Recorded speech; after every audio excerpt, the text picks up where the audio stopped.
le responsable de la formation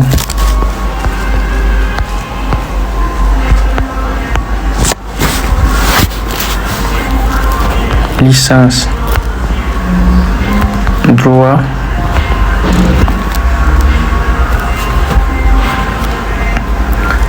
j'ai l'honneur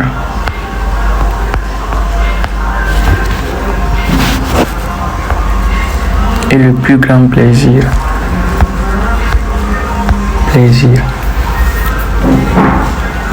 de solliciter votre bienveillance afin d'obtenir une préinscription dans votre formation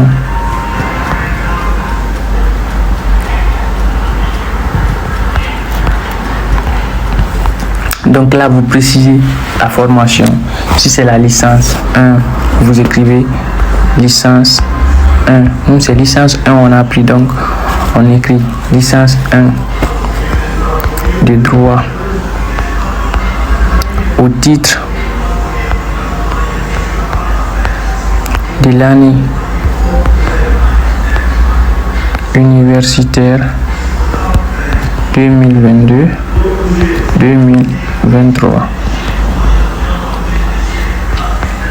Donc là, vous précisez l'année universitaire ou encore, vous pouvez mettre seulement l'année universitaire prochaine. On est d'accord? Donc voilà, comme je le disais, on peut diviser cette première partie d'abord en deux grandes parties. D'abord, nous avons ce qu'on appelle la phrase d'accroche. La phrase d'accroche, c'est le début, c'est l'introduction. Monsieur le responsable de la formation licence droit, j'ai l'honneur et le plus grand plaisir de solliciter votre bienveillance afin d'obtenir une préinscription. On est d'accord? Donc la préinscription, à partir de la préinscription, on entame une nouvelle partie qui est l'intérêt pour l'université, c'est-à-dire l'intérêt que vous avez pour l'université, pour les niveaux que vous voulez postuler. On est d'accord? Et nous, on veut postuler pour la licence 1. Donc, notre intérêt pour l'université, c'est son offre de formation pour la licence 1. Donc, on postule pour la licence 1. Pour vous, ça peut être le master, le doctorat ou encore tout simplement la licence 2. On est d'accord, non? Voilà. Donc, une fois que vous avez mis cela, vous pouvez continuer afin d'obtenir une préinscription dans votre formation licence 1 de droit au titre de l'année universitaire 2022-2023. Cela représente alors notre intérêt pour l'université. Maintenant, concrètement, c'est quoi l'importance de ces phrases d'accroche et de cet intérêt pour l'université? Vous devez savoir que cela permet de captiver d'abord l'attention de votre lecteur, donc du responsable. C'est la première impression. Elle doit alors être très bien rédigée, car si elle est mal faite, elle peut affecter toutes les autres parties de votre lettre de motivation, carrément. Donc vous devez penser à le soigner pour rester dans la course dès l'entame. D'autres exemples de phrases d'accroche que vous pouvez mettre, ou encore d'intérêt pour l'université, c'est par exemple: étant actuellement étudiant en licence 2 de droit, j'ai l'honneur de vous soumettre ma candidature pour intégrer votre formation économie L2 dès la rentrée universitaire prochaine. Bref, il y en a plein. J'espère que cette première partie vous a donné une première impression importante sur la lettre de motivation. Donc on continue. Si vous n'avez pas compris quelque chose, n'hésitez pas à poser toutes vos questions en commentaire. On va tâcher à les répondre. Donc la deuxième partie, on va commencer la deuxième partie. Donc on revient à la ligne. Et la deuxième partie, ça doit concerner l'étude actuelle ou encore les études antérieures. Donc vous allez assimiler, vous allez combiner ces deux parties, c'est-à-dire les études que vous êtes en train de faire actuellement et les études antérieures. Concrètement, comment cela peut se matérialiser? On dit par exemple, en effet, étant actuellement étudiant en licence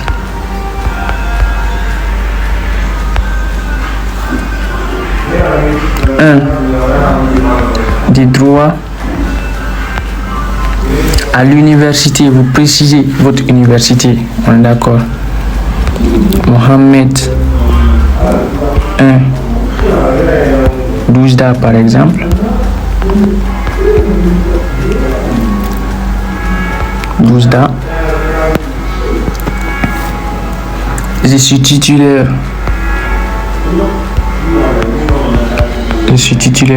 voilà, là on a précisé notre étude actuelle, on va maintenant mettre en rapport notre étude antérieure, notamment le diplôme que nous avons obtenu. Donc je suis titulaire d'un baccalauréat sciences.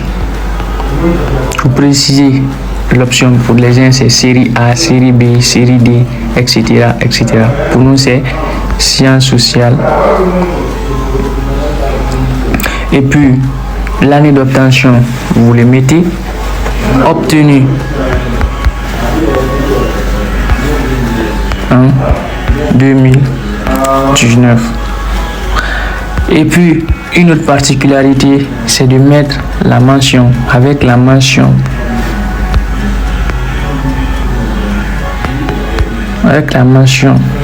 bien. Et si vous avez d'autres diplômes, vous pouvez les mettre ici, d'accord. Par exemple, ça peut être le DUG ou encore autre chose, etc. etc. On est d'accord. Donc si il y a autre diplôme, si pour vous par exemple c'est pour la 3e année ou encore le master ou postulé, vous pouvez dire en effet, étant actuellement étudiant en licence 3 de droit à l'université de Mohamed, à l'université de Nantes, à l'université de Cocody, je suis titulaire d'un baccalauréat sciences sociales obtenu avec la mention bien en 2019 et d'un diplôme d'études universitaires générales obtenu en 2021 avec la mention bien. On est d'accord. Maintenant concrètement, c'est quoi l'importance de cette partie et qu'est-ce qu'on doit faire dans cette partie? Dans cette partie, vous mettez en lumière vos études actuelles ainsi que vos études anciennes, ce qui permet aux responsables de connaître beaucoup sur vous et sur votre cursus. On est d'accord, non? Donc, un élément que vous devez mettre en avant dans cette partie, c'est votre mention obtenue par exemple. Cela attire les responsables à s'intéresser davantage à votre candidature et créer un sentiment en lui de vouloir en savoir plus sur vous. On est d'accord. Donc, du fait que vous mettiez votre mention, du fait que vous précisez quelque chose là-bas qui puisse attirer son attention, il va encore vouloir de plus en plus vous écouter. Il va encore vouloir de plus en plus en savoir davantage sur vous. On est d'accord. Donc, c'est ce qui va nous permettre de passer à la 3e étape. D'accord. Donc, dans cette 3e étape, qu'est-ce que vous devez mettre là-bas? Vous devez mettre ce qui vous a poussé à choisir et comment vous êtes parvenu à votre domaine, plus les compétences acquises entre temps. On est d'accord. Donc, ce qui vous a poussé à choisir la formation que vous avez choisie, le domaine que vous faites et comment vous êtes parvenu à votre domaine, plus les compétences que vous avez acquises entre temps. Donc, vous devez savoir que pour postuler par exemple à un niveau, il y a les compétences qui sont requises. Donc, ceux qui ne l'ont pas vu, c'est ce qu'on appelle les prérequis. On a parlé de ça lorsqu'on faisait les choix de formation. Vous pouvez vous retourner pour aller voir ces choix de formation. Ça s'y trouve. On est d'accord. Je vais même mettre les liens en description. Je vais mettre tous les liens utiles en description. Ceux qui ont raté la première étape, la 2e étape ou encore la 3e étape, Vous pouvez les voir là-bas car c'est une suite logique. Donc je disais concrètement, dans cette troisième partie, vous allez essayer de mettre ce qui vous a poussé à choisir le domaine que vous faites actuellement et comment vous êtes parvenu à votre domaine, plus les compétences que vous avez acquises en temps. Donc un exemple que vous pouvez mettre. Depuis tout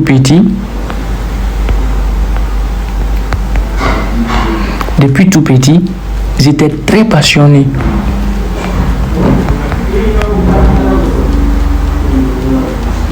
J'étais très passionné par le métier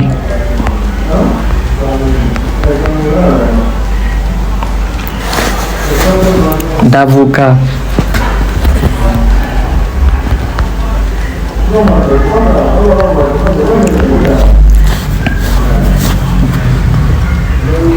Car dans le milieu où j'ai grandi,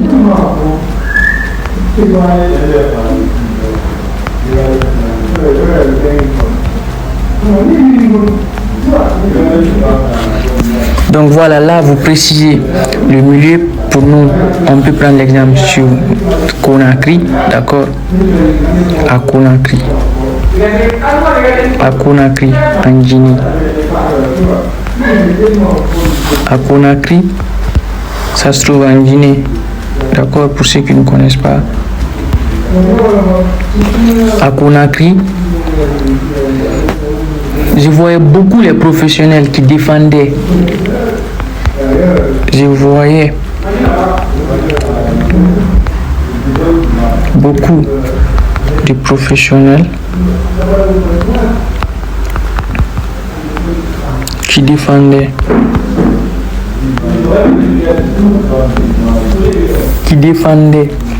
les droits des innocents.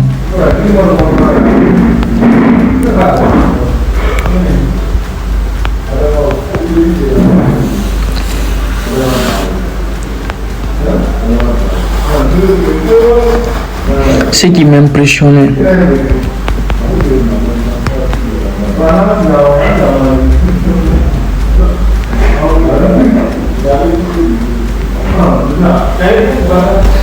qui m'impressionnait, impressionnait beaucoup.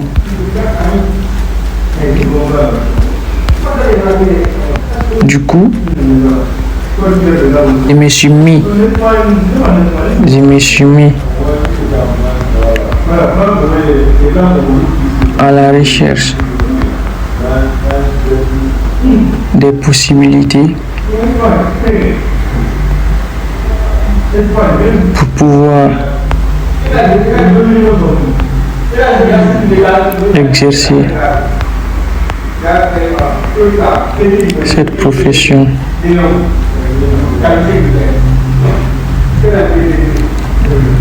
C'est ainsi là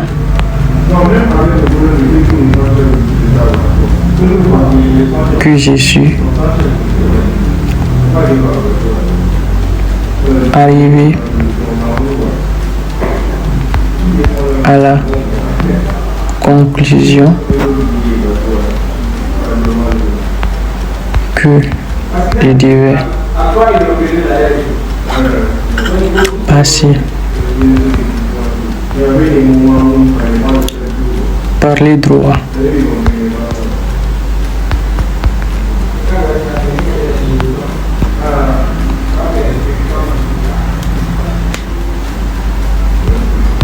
Que je devais passer par les droits. Donc, comme je l'ai dit, ce qui vous a poussé à choisir et comment vous êtes parvenu à ce domaine. Donc, qu'est-ce qui nous a poussé, nous, ici, à choisir le droit? C'est d'abord, quand on était petit, on était très passionné par le métier d'avocat. D'accord? Comment cette passion est née? C'est parce que dans le milieu où on a grandi, d'accord, vous précisez le milieu, on voyait beaucoup de professionnels qui défendaient les droits des innocents. Vous voyez, c'est des choses qui impressionnent. Donc, c'est ce qui nous a beaucoup impressionnés. Et puis, on s'est directement mis à la recherche des possibilités pour pouvoir exercer cette profession. C'est en cela que nous sommes arrivés à la conclusion que nous devions passer d'abord par les droits. Voilà les gars. Donc là, vous démontrez aux responsables que votre choix n'est pas fortuit, c'est pas un choix hasardeux en fait, mais c'est plutôt un choix qui est lié à une cause profondément sérieuse. De même, vous devez jouer sur les sentiments du responsable, comme quoi vous avez vraiment besoin de changer ces détails défavorables pour votre société, d'accord? Donc, vous pouvez, dans d'autres domaines, par exemple, l'électricité, on prend un exemple sur l'électricité, que les citoyens de tel pays sont tellement défavorisés en matière d'électricité, lorsqu'il y a des coupures ou encore lorsqu'il y a des pannes d'électricité, il faut qu'on attende des semaines avant qu'on puisse revenir à la normale, d'accord? Et vous, votre motivation, c'est de changer cette situation. C'est pourquoi vous avez choisi le domaine de l'électricité. Vous voyez comment on a fait le rapport entre ces deux. Voilà, donc ça c'était la troisième partie. J'espère que vous l'avez compris. Ce qui va nous amener maintenant à aborder la quatrième partie.